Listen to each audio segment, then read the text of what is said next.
Good morning.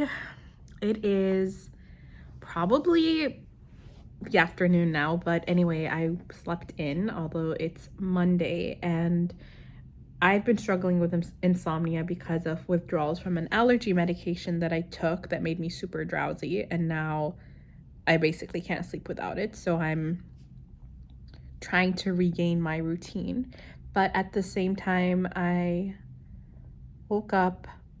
It is the first Monday in August, and I'm feeling like August is going to be a month of regaining my creativity, which basically the context behind it is that I've been feeling really drained creatively because I've been using my phone a lot. So I've been overstimulated and also working a lot. So I've been overwhelmed. And both those feelings are like the opposite of boredom. And I need to be in a state of boredom to be creative. So if it like this flowchart approach means that I need to create room for boredom because that is how I create space for creativity. And at the moment, it's not like I'm doing really fun things. So it's not like I'm having fun and therefore I'm not bored. It's more like I have no time affluence and I need my time affluence to feel happy and in control of my life and content, and again to have those pockets of boredom where I can create. And I feel like a few years ago I had that, especially during COVID. So the combination of working from home and having like most people working from home, which meant feeling less guilty and less like it's just me that's doing it. And then I was also in a state where I had been doing my role for a few years, and so I felt like I had a good grip of it and I was able to kind of do it with the back of my hand, like a few hours of work during the day, and I was able to carve out some hours to do things that I cared about. And it was just, for me personally, a great time. And I was able to launch a project, a passion project. I was able to do a lot of community-based things like present to different forums and build my personal brand. And it was just all in all a great time.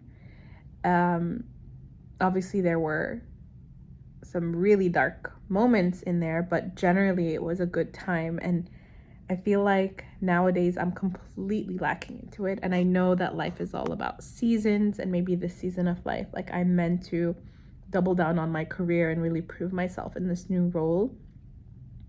And I feel like generally I'm in a good place, but at the same time, it's like not sustainable. And I feel like it will ultimately, this shift or reprioritization will help me with my main role too, because maybe I'll be able to see things from a new perspective, or I'll be able to like step back and come up with creative ideas for work too, because I'm in that more creative space. At least I hope I can get there. But let's see. For now, it's like it's the summertime, so work should be more quiet, although I have a huge to-do list because a lot of people are out of office and they kind of handed over some things to me. And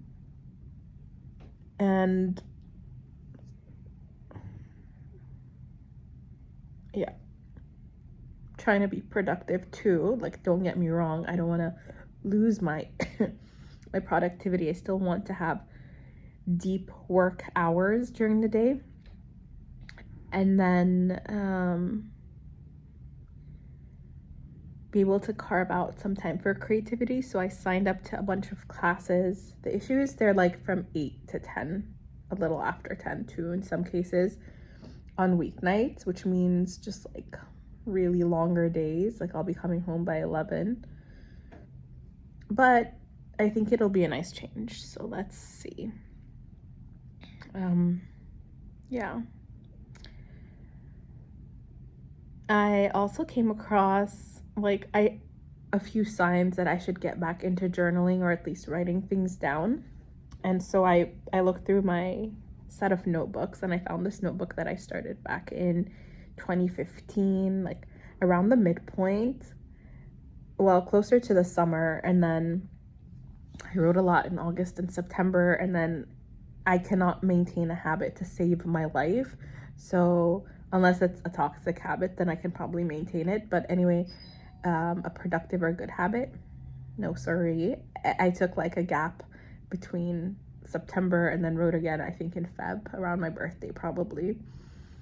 But it was really funny because I was kind of writing it to my partner, and I was writing it in a way where I was reflecting on myself and then our relationship, and it just, reading it made me smile, and it made me feel like I had a lot, like I have a lot of love for that version of me back in 2015. I was maybe 24 or 25 years old, and I was so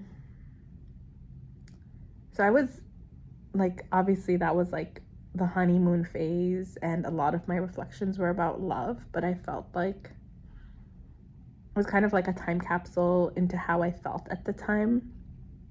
And it was a mix of like relief, confusion, a bit of clarity at the same time.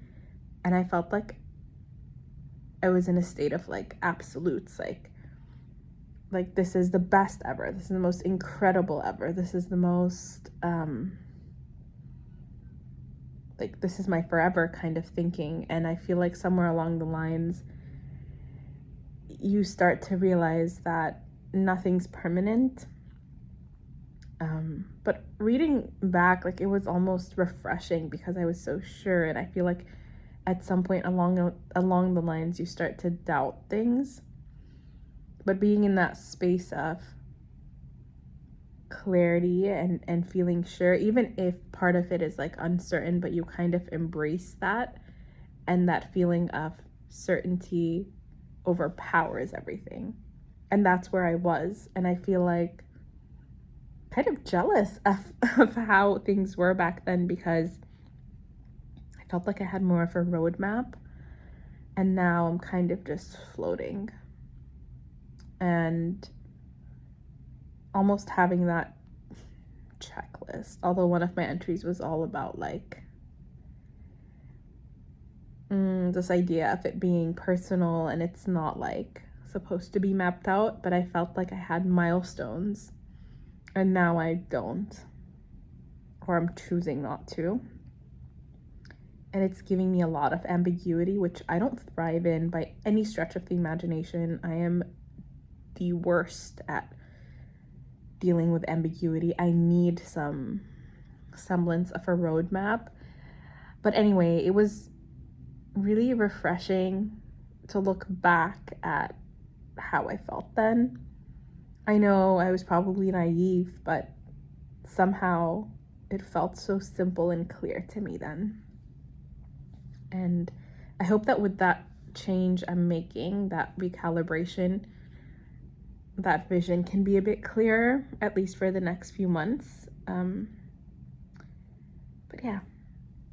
Anyway, I'm signing off to have my brunch and then get back into the workday.